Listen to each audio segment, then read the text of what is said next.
ويوم يحشرهم جميعا يا معشر الجن قد استكثرتم من الإنس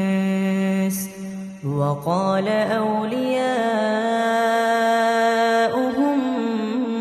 من الإنس ربنا استمتع بعضنا ببعض